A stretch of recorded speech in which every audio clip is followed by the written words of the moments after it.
Good morning students, class fourth. मैंने आप लोगों को ग्रामर में फर्स्ट चैप्टर पढ़ा दिया था, एक्सरसाइज करवा दिया था, आपने बुक भी फिल कर लिया होगा, कॉपी भी आपकी कंप्लीट हो चुकी होगी। अब आते हैं लिटरेचर पे। फर्स्ट चैप्टर हमारा है डॉटर्स लव। तो फटाफट आप लोग अपने लिटरेचर को खोलिए और अपने चैप्टर्स पे आ जाइए। मैं आपको इस चैप्टर में बताती हूँ कि इस चैप्टर की कहानी क्या है। डॉटर्स लव 3 बेटियों की कहानी है, जो कि राजा की 3 बेटियाँ थी। क्या होता है इस कहानी में, हम चलते हैं पढ़ते हैं। चलो अपने बुक्स खोलो, सब रेडी। अब आते हैं हम डॉटर्स लव पे। डॉटर्स मतलब सभी जानते हैं बेटियां। Many many years ago there was a king in England called Lear. ठीक है, किंग का नाम लियर था, इंग्लैंड का राजा था वो। ही वॉज वाइज, बुद्धिमान, जनरस, उदार टाइप का राजा था वो, बुद्धिमान उदार। He ruled over his kingdom for many years. उसने बहुत राज्य किया अपने राज्य में। But he was becoming old. अब धीरे धीरे वो बूढ़ा हो चुका था। He felt it was time to pass on his kingdom to his daughter. अब उसने कहा कि अब समय आ गया है कि अपने राज्य को अपने बेटियों के हवाले में कर दूँ। One day King Lear decide to ask 3 daughter a question. एक दिन किंग लियर ने ये सोचा कि अपने डॉटर से, अपनी बेटियों से एक सवाल पूछूं। 2 eldest daughter Goneril and Regan lied to her father. अब उसने पूछा अपने बेटियों को, तो दोनों जो छोटी बेटियां थी उन दोनों ने अपने पिताजी से झूठ बोला। उस well dear tell me how much you love me. राजा ने पूछा अपने दोनों बेटियों से कि बताओ बेटे, आप लोग मुझसे कितना प्यार करते हो। तो गॉनरिल ने कहा you are dearer to me than my. दूसरी नंबर की बेटी थी, उसने कहा कि पापा आप तो मेरी बहुत ही प्रिय हैं और आप मेरे आई साइट मतलब आप मेरे नज़र हो, मेरे आँख के नज़र हो आप, और जितना मैं आपसे प्यार करूँ उतना कोई प्यार नहीं करता है।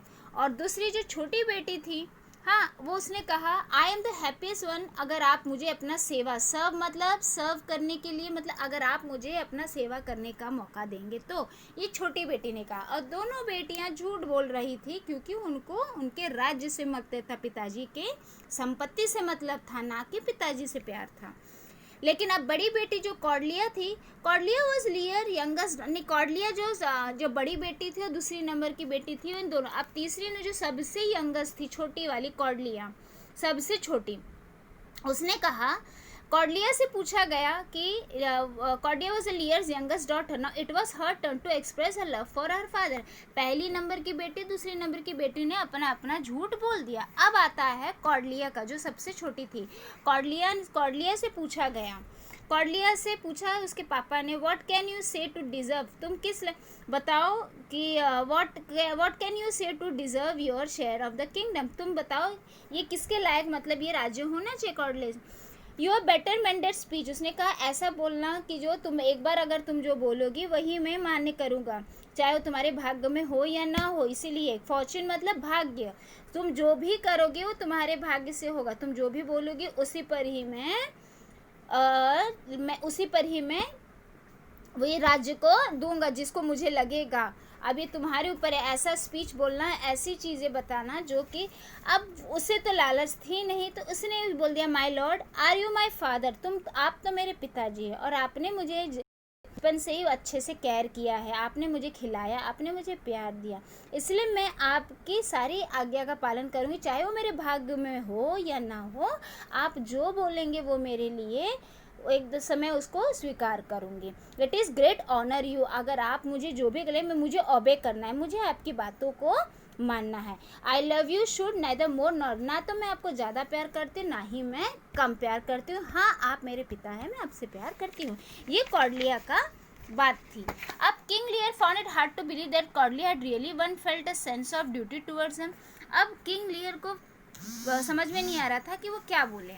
उनको समझ में नहीं आ रहा था कि क्या ये, ही thought that she loved him greatly. उसको लगा, पिताजी को लगा कि वो मुझसे ज़्यादा प्यार करती। ये बात सही है। So if this is the truth then you will get nothing from me. अब पिताजी ने कहा, जब कॉर्डिया मुझसे सही में सबसे ज़्यादा अगर प्यार करती है तो इसका मतलब कॉर्डिया को मेरी संपत्ति से मतलब नहीं है। Are you no longer daughter of mine. अब उसने कहा कि ऐसा है कि आज से अब तुम मेरी बेटी अब नहीं हो। मैं अपने किंगडम को दोनों बेटी में, गॉन्ड्रिल और एगन में डिवाइड कर देता हूँ और तुमको इस किंगडम से त्याग करवाता हूँ। किंग ऑफ फ्रांस, उसी राज्य में किंग बैठा था फ्रांस का, और उसने कॉर्डिलिया से अपनी शादी का रिश्ता वो ये कर दिया, और उसने कहा कि मैं तुमसे शादी करना चाहता हूँ। उस पर कॉर्डिलिया एग्री हो गई, और किंग का जो फ्रांस का राजा था, वो कॉर्डिलिया के पिताजी ने उसको त्याग किया। फ्रांस के राजा ने उससे शादी करके वो लेकर, I hope my sister take good care of my old. उसने कहा कि मुझे बहुत ही पिताजी की चिंता होती है, शायद मेरी बहनें मेरे पिताजी की देखभाल करेंगे। King Lear decide to stay with his eldest daughter. He soon found out that Goneril was after his kingdom. पिताजी को सब समझ में आ गया कि गोंडल जो बड़ी बेटी थी वो केवल राज्य की लालच में थी, वो कोई केयर नहीं करती थी, और दूसरी बेटी वो भी सेल्फिश थी, क्रूअल थी, निर्दयी थी। इन सब ने सिर्फ केवल राज्य के लिए, क्या उसने कहा, कोई प्यार नहीं था, कुछ नहीं था, बस अपने पिताजी को बस इसी तरीके से तड़पाती रहीं, खाने के लिए ये करती रहीं, परेशान करती रहीं, बाकी दोनों बेटियों को ज़रा सा भी नहीं थे। लेकिन कॉर्डिलिया जानती थी। Meanwhile Cordelia was worried about her father. उसे पता था कि मेरे पिताजी की हेल्थ कितनी वो है।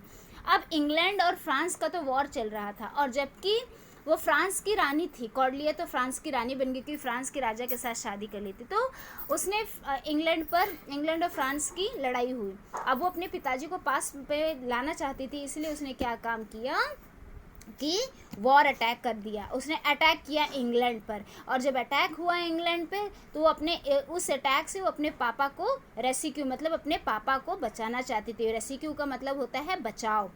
द फ्रेंच आर्मी डिफीटेड, और जैसे ही लड़ाई हुआ तो उसमें फ्रेंच के जो however the French army is defeated, वो लोग जीत गए, और she is impressed. Cordelia is surprise to meet her father there. अब क्या था, अब जैसे ही वो प्रिजन में उसके पिताजी थे, और कॉर्डिलिया जैसे ही अपने पिताजी से मिलने गई, तो वहाँ पे क्या था, don't laugh at me young lady. वो वहाँ पे जो उसके पिताजी थे, उसने कॉर्डिलिया को देख के कहा कि यंग लेडी, तुम मुझे हंसो नहीं, और कहीं कहीं मुझे ऐसा लगता है कि तुम मेरी एकदम डॉटर की जैसी ही हो। Don't laugh at me, I am being foolish. मैं तो बेवकूफ़ हूँ ही, मैं तो बेवकूफ़ ही बन गया अपनी दोनों बेटियों की बातों पे। इस तरीके से उसने कहने लगा, लेकिन तुम मुझ पे क्यों हंस रही हो, तुम ज़रा मेरी बेटी कॉर्डिलिया के जैसे लग रही हो। अब क्या था, कॉर्डिलिया अपने लिए अपने पिताजी के पास आई, और after such long time, yes father I am, उसने कहा यस मैं ही आपकी कॉर्डिलिया हूँ। I have been looking all over for you, finally I found you father, I will never, अब मैं आपको कभी अकेला नहीं छोड़ूंगी, नहीं दूर जाने देंगे। Forgive my child for I am old and foolish, I have cause a lot of pain. पिताजी ने कहा, मुझे माफ़ कर दो बेटी, मैंने तुम्हें वाकई में बहुत ही कि मैं बेवकूफ़ था जो तुम्हारे प्यार को नहीं समझ पाया, और इस तरीके से मैंने तुम्हें बहुत दुख तकलीफ दी। इस तरीके से दोनों बाप बेटी मिल गए, और वो दोनों बेटी नज़र से उतर गई अपने पिताजी को समझ में आ गया कि कॉर्डिलिया ही मेरी सबसे अच्छी बेटी थी, और ना कि वो दोनों बेटियां जो गोंडरेल और रेगन थी, क्योंकि ये दोनों तो केवल संपत्ति के लिए प्यार करती थी, लेकिन कॉर्डिलिया दिल से प्यार करती थी। इस तरीके से पिताजी को अपनी बेटी मिल गई। इस कहानी में यही था। अब हार्डवर्ड आप लोग मार्क कर लीजिए। हार्डवर्ड है जेनरस, किंगडम, इसके बाद आता है आपका एक्सप्रेस, फिर आपका आता है फॉर्च्यून, फिर आपका आता है ऑनर, ठीक है, ऑनर आ गया। फिर इसके बाद आपका आता है डिज़ोन आ गया आपका। फिर आपका इसमें आता है अग्रीड के बाद आता है क्रूअल के बाद आपका आता है डिसरिस्पेक्टेड, फिर worried, decided, attack, defeated, imprison, rescue. ठीक, इतने आपके हार्डवर्ड्स हैं। आपको हार्डवर्ड्स लिखना है और क्वेश्चन आंसर, जो कि मैं आपको अभी फ़ोटो सेंड करूँगी। क्वेश्चन आंसर आपको सी वाला करना है, सी के चारों करने हैं आपको। Is that clear? इसको आपको रीअरेंज करना है, जैसे कि ये पहला वाला ये आएगा, सेकंड वाला ये आएगा, थर्ड वाला आपका ये आएगा, फोर्थ वाला ये आएगा, फिफ्थ वाला ये आएगा, सिक्स्थ वाला ये आएगा, सेवेंथ ये। इसको आपको रीअरेंज करना है। Is that clear?